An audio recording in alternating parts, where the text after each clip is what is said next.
Good morning to all of you.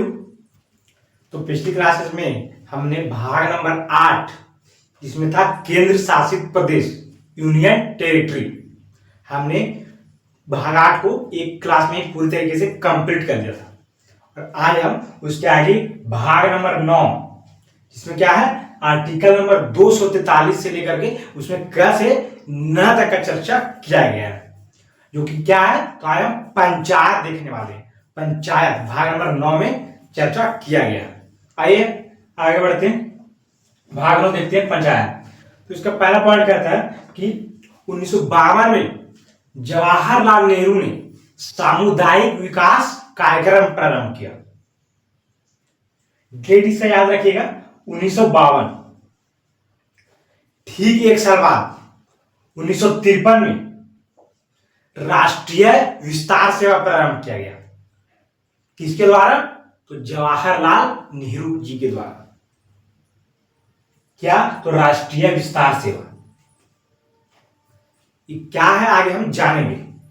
इन दोनों ही कार्यक्रम की जांच के लिए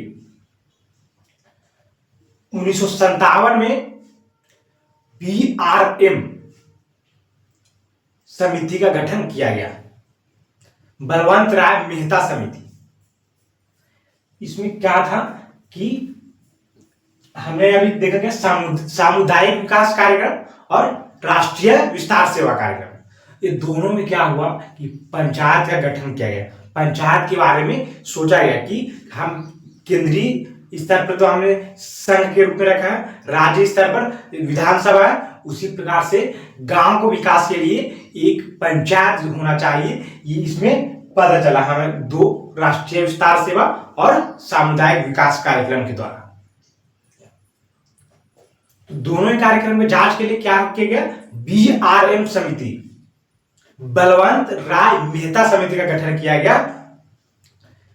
तो ठीक 1952 के 5 साल बाद 1957 में 2 अक्टूबर 1957 को किसकी सिफारिश पर? तो BRM समिति की सिफारिश पर 1957 के राजस्थान के नागौर में पहली बार पंचायत समिति का गठन किया गया।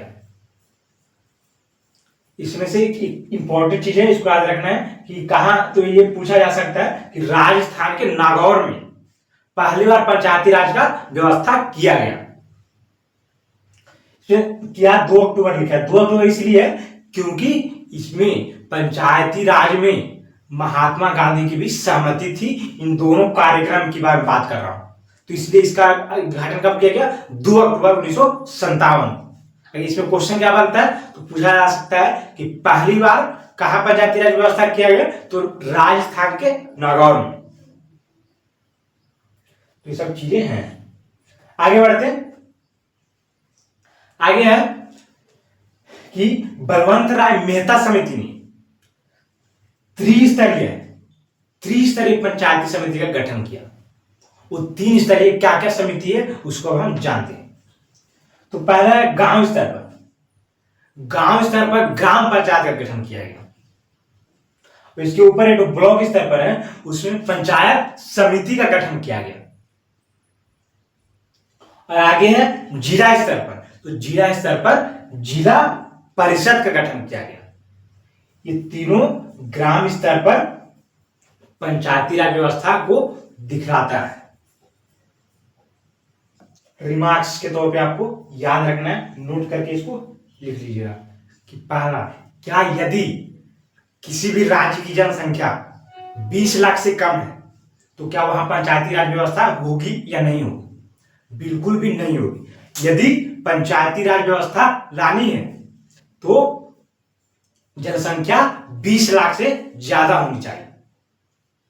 ये बात पहला आपको याद रखना है। और दूसरा, पश्चिम बंगाल में जो पंचायती राज व्यवस्था है 1 स्तरीय है, 2 स्तरीय है, 3 स्तरीय है या 4 स्तरीय है, तो 4 स्तरीय पंचायती राज की व्यवस्था की गई है। कहां? तो पश्चिम बंगाल में। और तीसरा पॉइंट, 3 ऐसे स्टेट है जहां पर 1 स्तरीय पंचायत की गठन की गई है। वो कौन कौन से हैं? तो पहला है मेघालय, और दूसरा है मिजोरम, और तीसरा है नागालैंड। ये 3 स्टेट के पास एक स्तरीय पंचायत है। तीसरा पॉइंट हमने याद कर लिया। और चौथा कहता है कि पंचायतों की वित्तीय स्थिति के लिए सुधार के लिए राज्यपाल किसकी व्यवस्था करते हैं? राज्य वित्त आयोग की गठन करते हैं।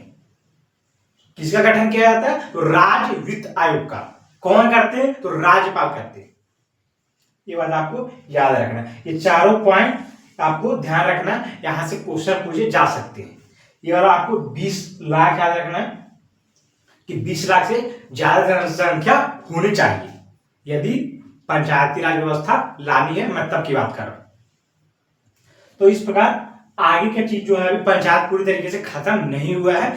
आगे आएगा अशोक मेहता समिति और भी समिति है जो कि हमें आगे पढ़ना है, लेकिन उसको हम नेक्स्ट वीडियो में समझेंगे। अभी के लिए मैं अभी स्टार्ट कर जाता हूं, इसको आप नोट्स बना लीजिएगा, रोक करके आप नोट्स बना लीजिए इसको। तो आगे की कॉन्सेप्ट को हम नेक्स्ट वीडियो में समझेंगे। आज के लिए इतना ही, धन्यवाद।